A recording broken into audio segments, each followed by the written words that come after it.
Thank you so much. I'm loving this today. It's just way up. It seems to me that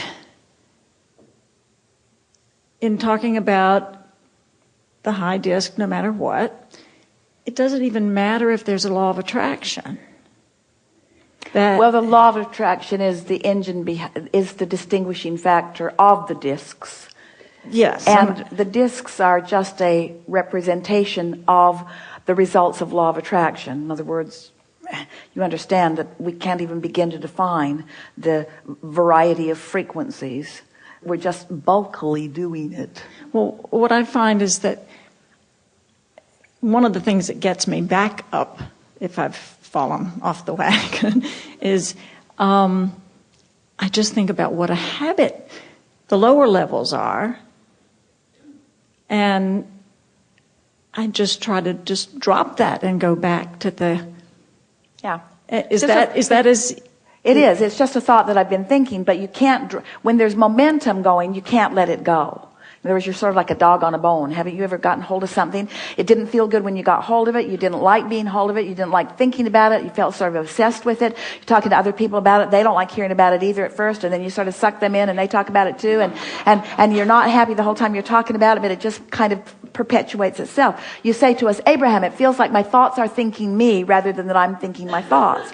And we say, all that is momentum. And so, yes, in the early stages, it is as simple as saying, I'll let that go and I'll think that. But if you've spent any time at all, even as little as 17 seconds, it's not that easy to let it go. And that's why we say, start first thing in the morning and see what comes of it, and start the next thing the next morning and see what comes of it, and start the next thing in the next morning, see what comes of it, until you've shown yourself that you have the ability to hover in that higher frequency. And then when you start seeing the benefit of that, then it sort of compounds itself there.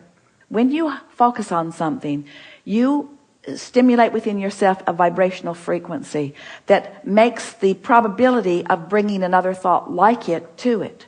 So to change beliefs, to introduce new thoughts into old patterns, is usually a really slow process, the way most people go about it. So to try to convince yourself that what you believe is not beneficial doesn't really help. Esther would say to us, but Abraham, it's true. It's true. I'm not just making this up. This is a true thing. And we would say there are all kinds of things that are true that feel good when you focus upon them, and all kinds of things that are true that don't feel good when you focus upon them. Don't let the truth of it be your criteria, or then you're thinking about everything.